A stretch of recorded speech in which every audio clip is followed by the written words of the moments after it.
आज हम बात करने वाले हैं ईंधन सेल के बारे में। तो चलिए स्टार्ट करते हैं। देखिए, सबसे पहले समझने का प्रयास कीजिए कि ईंधन सेल में बेसिकली होता क्या है।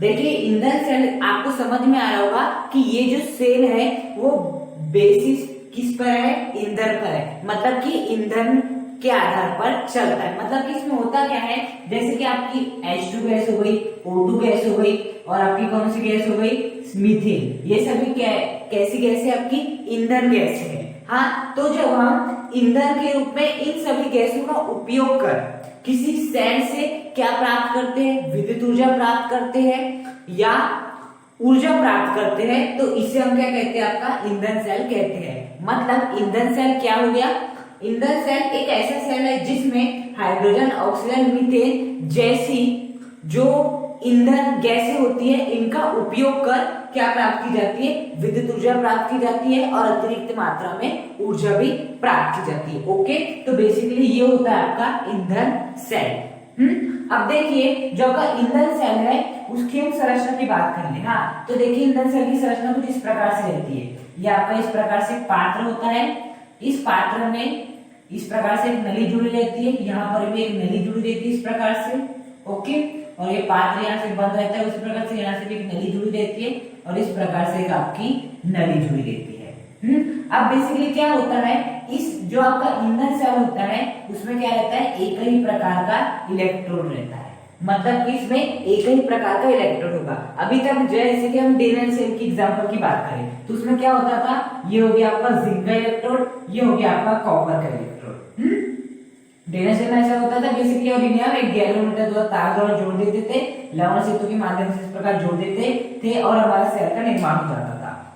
तो हमें डीएनए सेल में 2 इलेक्ट्रोड होते थे, लेकिन इस ईंधन सेल में आपके एक ही इलेक्ट्रोड है जिसमें कि आपका ऑक्सीकरण भी होगा, अपचयन भी होगा। डीएनए सेल में अलग अलग इलेक्ट्रोडों पर या तो ऑक्सीकरण होता था या अपचयन होता था। यहाँ पर एक ही इलेक्ट्रोड पर ऑक्सीकरण भी होगा, अपचयन भी होगा। इलेक्ट्रोड के जिस भाग पर ऑक्सीकरण होगा उस भाग को एनोड कहेंगे और जिस भाग पे क्या होगा, आपका अपचयन होगा, उस भाग को क्या कहेंगे, हम कैथोड कहेंगे। क्या कहेंगे, उस भाग को कैथोड कहेंगे। अर्थात आप समझ सकते हो कि इस भाग पे क्या होगा, आपका ऑक्सीकरण, तब ये भाग एनोड कहला रहा है, और इस भाग पे क्या होगा, आपका अपचयन होगा, तब ये भाग क्या कहला रहा है, आपका कैथोड भाग कहला रहा है।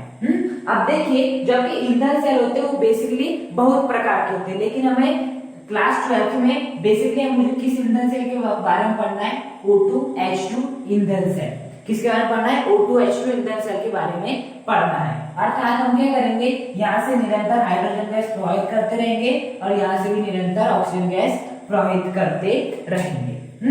तो देखिए क्या होगा कि जो हाइड्रोजन गैस होगी वो यहाँ पर क्या करेगी, अभिक्रिया करेगी और इस प्रकार से निकल जाएगी, फिर आएगी, फिर निकल जाएगी, फिर आएगी, फिर निकल जाएगी, फिर आएगी, फिर निकल जाएगी। ओके, उसी प्रकार से ऑक्सीजन यहाँ आएगी, अभिक्रिया करेगी और निकल जाएगी, फिर आएगी, फिर अभिक्रिया करेगी, निकल जाएगी, आएगी, निकलेगी, आएगी, निकलेगी, आएगी, निकलेगी। ईंधन सेल में निरंतर ऐसा चलते रहता है। ईंधन सेल में एक यही बात है कि हमें निरंतर ईंधन का सप्लाई करते रहना पड़ता है। मतलब कि ऐसा कभी नहीं होना चाहिए कि आपको ईंधन की सप्लाई रोक दे। जैसे आप ईंधन की सप्लाई रोक देंगे तो क्या होगा, यहाँ पर H2O2 ईंधन सेल की बात करें तो आपका ईंधन क्या होगा, हाइड्रोजन गैस और ऑक्सीजन गैस। क्या हो गया, हाइड्रोजन गैस और आपका ऑक्सीजन गैस क्या हो गया, आपका ईंधन हो गया। तो इन ईंधनों का प्रवाह निरंतर होते रहना चाहिए। यदि इस ईंधन का प्रवाह रुक गया तो आपका ईंधन सेल भी ऊर्जा देना बंद कर देगा। बेसिकली ये बात समझ में आती है। तो ये होता है आपका ईंधन सेल। अब देखिए, जो आपका इलेक्ट्रोड होता है ना, उस पे क्या लगी रहती है, इसे जालीनुमा क्या लगा रहता है, संरचना होती है। एक प्रकार से आप समझ सकते हैं कि यहाँ पर क्या रहती है, इस प्रकार से जाली लगी रहती है। हाँ, और जो जाली रहती है ना वो एक प्रकार से क्या कहलाती है, आपकी जो जाली रहती है उसमें आपका क्या भरा रहता है, विद्युत अपघट्य भरा रहता है। वो या तो विद्युत अपघट्य NaOH होता है या KOH। या तो आप सोडियम हाइड्रोक्साइड को उपयोग में ला सकते हो या पोटेशियम हाइड्रोक्साइड को उपयोग में ला सकते हो। तो इलेक्ट्रोड में जालीनुमा संरचना होती है जिसमें क्या भरा रहता है, NaOH भरा रहता है, आपका KOH भरा हुआ रहता है। ओके, इस प्रकार से। और ईंधन सेल की कुछ महत्वपूर्ण बात है कि इसमें एक ही इलेक्ट्रोड होता है जिसमें आपका ऑक्सीजन होता है, अपचयन भी होता है। इसमें हमें निरंतर किसका प्रवाह करते रहना पड़ता है, ईंधन का प्रवाह निरंतर करते रहना पड़ता है। विद्युत अपघटन के रूप में NaOH या KOH का उपयोग किया जाता है। अब बेसिकली बात आती है कि हाइड्रोजन और ऑक्सीजन कौन सी क्रिया करते हैं। तो देखो हाइड्रोजन जो रहता है ना वो कहाँ पर अभिक्रिया करता है, आपके इस इलेक्ट्रोड के इस वाले भाग पर करता है। तो ये वाला भाग आपका क्या बन जाता है, आपका एनोड बन जाता है। तो एनोड में बेसिकली होता क्या है, देखिए जो आपका H2 रहता है वो क्या करता है, 2 इलेक्ट्रॉन का दान करता है और किसका निर्माण करता है, 2H+ का निर्माण करता है। किसका निर्माण करता है, 2H+ का। अब यदि यहाँ पे 2H2 लेंगे तो यहाँ कितने बन जाएंगे, 4H+ बन जाएंगे और यहाँ पे कितने हो जाएंगे आपके 4 इलेक्ट्रॉन। मतलब कि आपके यदि मैं H2 के 2 अणु, ऐसे तो नहीं केवल हम एक ही H2 भेजेंगे, हम तो बहुत सारे भेजेंगे। तो मैं 2H2 की बात करूं तो ये 4 इलेक्ट्रॉन को तय करके क्या बना देगा, 4H+ बना देगा। हाँ, अब देखिए जो 4H+ पर 4 इलेक्ट्रॉन है ये क्या करेंगे, 4H+ प्लस 4 इलेक्ट्रॉन ये अभिक्रिया करेंगे 4OH- से। किससे अभिक्रिया करेंगे, 4OH- से। अब बात आती है OH- हमने कहां से प्राप्त की, देखिए विद्युत अपघट्य के रूप में हमने किसका उपयोग किया है, NaOH या KOH का उपयोग किया है। तो NaOH का उपयोग किया है तो NaOH हमें OH दे देगा, यदि KOH का उपयोग किया तो KOH हमें OH दे देगा। इस प्रकार से हो गया। तो यहाँ पर आपका क्या बनता है, 4H2O बनता है। क्या बनता है यहाँ पर, 4H2O, जो कि क्या होता है आपका लिक्विड होता है। क्या होता है आपका लिक्विड होता है। साथ ही साथ आपके 4 इलेक्ट्रॉन भी उत्पन्न हो जाते हैं। हाँ, तो क्या होता है, एनोड पर सर्वप्रथम H2 गैस आती है। हाँ, हमेशा याद रखना जो आपके हाइड्रोजन गैस होगी ना वो यहीं पर आपकी अभिक्रिया करेगी, इस भाग में अभिक्रिया करेगी और निकल जाएगी, इस भाग में अभिक्रिया करेगी निकल जाएगी, इस भाग में अभिक्रिया करेगी निकल जाएगी। हाँ, तो इस H2 ने यहाँ इस वाले भाग पे आके 4H+ प्लस 4 इलेक्ट्रॉन बनाया और इसी भाग पर यहाँ से जो आपका KOH भरा था, NaOH भरा था, उसने अपना OH दिया और इस हाइड्रोजन ने जो 4H+ प्लस 4 इलेक्ट्रॉन बनाया था इसके द्वारा प्रदत्त किए गए OH- से अभिक्रिया करके क्या बनेंगे, 4H2O प्लस 4 इलेक्ट्रॉन बना दिया। अब क्या होगा, ये जो 4H2 है ना वो यहीं पर क्या हो जाएगा, आपका एकत्रित हो जाएगा। मतलब जो जल के अणु होंगे ना वो यहीं पर क्या हो जाएंगे आपके एकत्रित। मतलब कि अभिक्रिया भी इलेक्ट्रॉन पर ही होगी और जो मुक्त हुए पदार्थ है, हालांकि वो बेसिकली मुक्त हुए जो पदार्थ रहते हैं वो इलेक्ट्रॉन पर ही एकत्रित रहते हैं। तो जो आपका H2 है ना वो इस पदार्थ पर एकत्रित हो जाएगा। बेसिकली ये तो आपके एनोड की अलग अलग अभिक्रिया होगी। यदि मुझे इसे एक ही रूप में लिखना हो तो मैं क्या कर दूंगा, दोनों को जोड़ दूंगा। तो देखिए 4H+ से 4H+ कैंसिल, 4 इलेक्ट्रॉन से आपके 4 इलेक्ट्रॉन कैंसिल। बेसिकली क्या हो जाएगा आपका, जब 2H2 है क्या हो रहा है, वो 4OH- के साथ अभिक्रिया करके क्या बना रहा है आपका 4H2O बना रहा है प्लस 4 इलेक्ट्रॉन बना रहा है। तो बेसिकली आपके एनोड पे ये वाली अभिक्रिया हो रही है, 4H+ 4 इलेक्ट्रॉन से 4H+ 4 इलेक्ट्रॉन कैंसिल। तो यहाँ पर क्या बच जाएगा, 2H2 प्लस 4OH- और इधर बच जाएगा 4H2 प्लस 4 इलेक्ट्रॉन और ये क्या होगा आपका लिक्विड होगा। तो इस प्रकार से एनोड पर आपकी ये वाली अभिक्रिया होती है। अब हम बात करेंगे कि आपका ऑक्सीजन कौन सी अभिक्रिया करेगा। देखिए ऑक्सीजन क्या करता है, बेसिकली इस इलेक्ट्रोड के एक भाग पर अपचयन करता है। अपचयन जिस भी भाग में होता है उसे क्या कहते हैं, हम कैथोड कहते हैं। तो कैथोड का ऑक्सीजन क्या करता है, जो ऑक्सीजन है वो क्या करता है, जो आपका 4H2O प्लस 4 इलेक्ट्रॉन है ना, 4 इलेक्ट्रॉन को तो उपयोग करता ही है। क्या किसका उपयोग करता है, 4 इलेक्ट्रॉन का तो उपयोग करता ही है। साथ ही साथ वो 4H2O में से 2H2O का उपयोग करता है। केवल क्या किसका उपयोग करता है, 2H2 का उपयोग करता है और क्या बना लेता है आपका 4OH- का निर्माण कर लेता है। अब देखिए कैसे याद रख सकते हैं, देखिए यहाँ पर ऑक्सीजन 2 और ये 2 कितने हो गए, 4 ऑक्सीजन हो गई, 2 दूनी 4 हाइड्रोजन हो गई आपकी और साथ ही साथ 4 इलेक्ट्रॉन हो गए। तो देखिए 4OH- का मतलब वो आपके 4 है, H भी 4 है और इलेक्ट्रॉन भी 4 है। इलेक्ट्रॉन के ऊपर कौन सा आ सकता है, माइनस। तो यहाँ क्या आएगा आपका माइनस, मतलब 4 ही क्या आपके माइनस भी है। तो कैथोड पर ऑक्सीजन जल के अणु को ग्रहण करके, अब बात आती है कि ऑक्सीजन को जल के अणु कहाँ मिले। देखिए जो आपका एनोड पर हाइड्रोजन ने अभिक्रिया करके क्या बनाया था, H2 बनाया था। ये H2 यहीं पर एकत्रित था तो ऑक्सीजन ने इसी H2 के साथ और इन 4 इलेक्ट्रॉन के साथ अभिक्रिया करके क्या बना लिया, 4OH- का निर्माण कर लिया। ओके, तो बेसिकली हो गया एनोड की अभिक्रिया और ये हो गया आपकी कैथोड की अभिक्रिया। अब देखिए यदि मैं बात करूं आपकी कुल अभिक्रिया की, किसकी बात करूं, ये तो हो गई आपकी एनोड पर अभिक्रिया, ये तो हो गई आपकी कैथोड पर अभिक्रिया। लेकिन यदि मैं आपकी कुल अभिक्रिया की बात करूं तो कुल अभिक्रिया निकालने के लिए मुझे क्या करना पड़ेगा, इसमें इसको जोड़ देना होगा। तो मैं जोड़ देता हूं तो क्या निकल जाएगा, क्या कुछ कैंसिल हो रहा है। देखिए आपका 4 इलेक्ट्रॉन से 4 इलेक्ट्रॉन कैंसिल, 4 OH माइनस से 4 OH माइनस भी क्या हो जाएगा आपका कैंसिल हो जाएगा।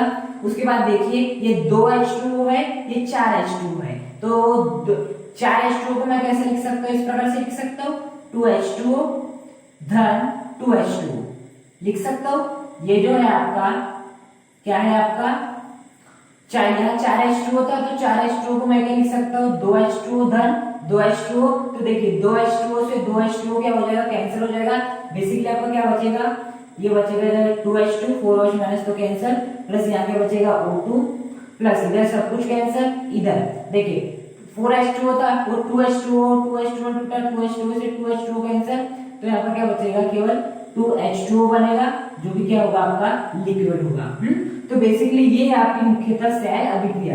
हाइड्रोजन ऑक्सीजन से अभिक्रिया करके क्या बनाता है, जल बनाता है। हाँ, और जब वो जल हो जाता है वो कहाँ पर एकत्रित हो जाता है, इस भाग पर एकत्रित हो जाता है। और क्या होता है यहाँ पर छोटे छोटे छिद्र होते हैं, क्या होते हैं यहाँ पर छोटे छोटे छिद्र होते हैं। हाँ, ये जो आपका उत्पाद बना है क्या बना है, जल बना है ना, तो जो जल रहता है इस जल को हम इस इलेक्ट्रोड के नीचे छोटे छोटे छिद्र होते हैं उसमें से हम एकत्रित कर लेते हैं। और जो जल रहता है ना वो कैसा रहता है, वाष्प के रूप में रहता है। किसके रूप में रहता है, वाष्प के रूप में हमें जल प्राप्त होता है यहाँ से, और इस जल को हम क्या कर लेते हैं, संघनित कर लेते हैं, और संघनित करके क्या बना लेते हैं, पीने योग्य जल का निर्माण कर लेते हैं। वैसे तो हमें जो जल है ना वाष्प के रूप में प्राप्त होता है, लेकिन हम इसे संघनित करके पीने योग्य बना लेते हैं। हाँ, तो देखिए किस प्रकार से हाइड्रोजन ऑक्सीजन क्रिया करता है तो जल बनता है, साथ ही साथ यहाँ पर एक ऊर्जा भी मुक्त होती है। मैंने बताया था ना कि यहाँ पर क्या होता है, हाइड्रोजन या ऑक्सीजन जो कि बेसिकली आपके ईंधन है